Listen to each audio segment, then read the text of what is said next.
Now how's this for a challenge? Find a car for less than £100, then drive it nearly 4,000 miles without any backup to Gambia.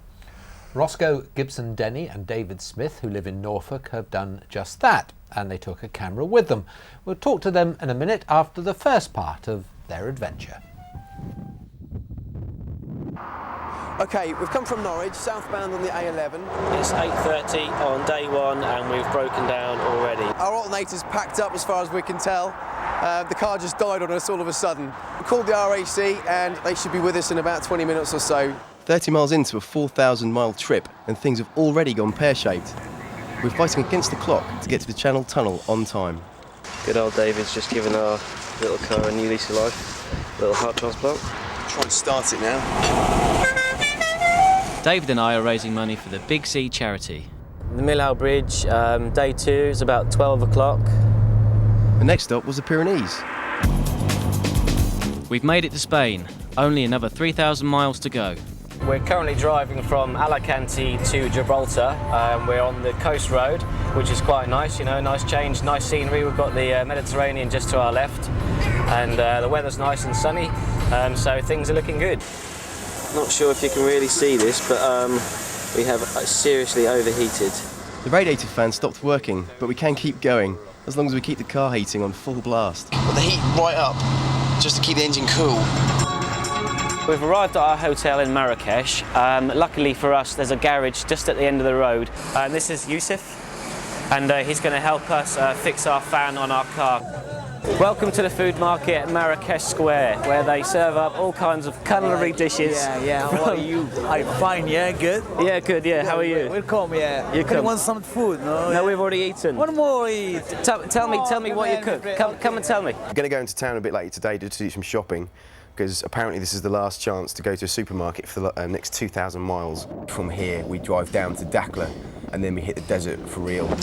Next time, find out how we got on in the Sahara. Now, yesterday we met two friends from Norfolk who'd set off in an old car to Africa, raising money for the Big C appeal. Tonight we'll see how they got on crossing the Sahara Desert. Here's the next part of their video diary. I spy with my little eye something beginning with R. R? Yeah. Road. Yep, you'll go. We found many interesting ways to pass the time, I Spy just being one of them. Tell you what, this is a fantastic drive. It's like the Italian job. It's one of the best roads I've ever been on in my life. It's now day 12. We're on our way to the Mauritanian border, so this is where the holiday finishes and things start to get pretty serious from now on. We are in the middle of nowhere. Just trying to rearrange the exhaust that's come off the bottom of our car. This is crazy, this is absolutely mad. Our exhaust fell off about 2 miles back. We managed to tie it up with some coat hangers. So it now sounds like a proper rally car. This is desert driving. Whoa. Yeah, that's the Sahara for you. We've got 2 nights in the desert and 3 days, so there's still a lot to go. It's now the end of day 13. We've just arrived on the beach in Mauritania. The car's done really, really well, bless her. Today we had no problems, but yesterday we burst a tyre, bent a rim, and the exhaust fell off. This is how close we are to the beach. Perhaps a little too close, methinks. Apparently this is a shortcut to get to the border of Senegal. This is proper Africa. Oh man, that's pretty bad. In the next instalment, we get to the Gambia. This week we've been following two friends who took part in the Plymouth to Banjul Challenge. Their mission, to drive an old car to Gambia and raise money for charity. Now, they started at Windham in Norfolk, crossed under the Channel and drove through France and Spain, then by ferry to Morocco, through Western Sahara, Mauritania and Senegal and on to Gambia. It was nearly 4,000 miles and took 3 weeks. Here's the latest part of their video diary. This is crazy, this is absolutely mad. I'm Roscoe Gibson-Denney. And I'm David Smith. And we're driving all the way to the Gambia in our poor old Renault Clio. We've done nearly 4,000 miles and had a few breakdowns on the way. It's been 3.5 weeks of just an amazing adventure, really. We've gone from basically driving through the Atlas Mountains in the snow, down to the desert, the hot and dusty conditions and everything. It's just been amazing. The car's taken a real pounding.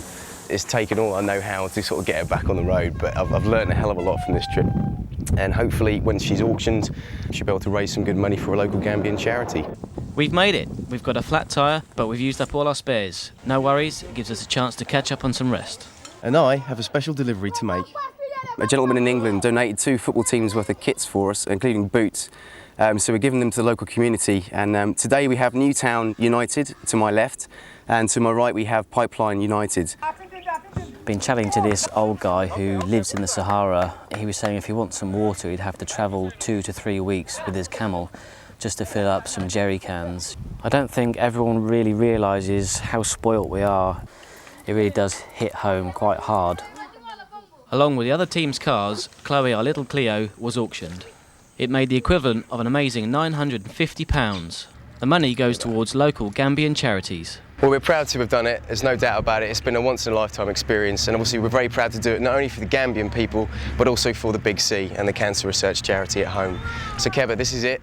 I have to give you the keys. I don't want to. Thank you. Okay, no problem at all. Take care now. Thank you. For us now, a flight home. We're sad to be leaving the car behind, but we are taking with us memories of an absolutely unforgettable experience. That was the last part of their video, Darren. I'm not sure I would have bought that car myself. They cleaned it nicely yes, before they did, sold it. And they did Back very now well. to our lead story.